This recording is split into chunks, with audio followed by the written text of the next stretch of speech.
अभी मेरी नई नई शादी हुई है और आपको तो पता है मेरे पति सुबह काम पे जाते हैं और शाम को लेट तक आते हैं। और वैसे आप भी तो काफ़ी हॉट हो, मैं सोच रही तो क्यों ना आपका किराया भी वसूल हो जाए और आप खुश भी हो जाओ। अच्छा, तो ऐसी बात है।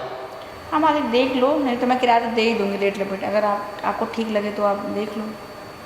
ओ, तो तुम ये कहना चाहती हो कि अगर तुम मुझे खुश कर दोगी तो मैं तुमसे किराया नहीं दूंगा?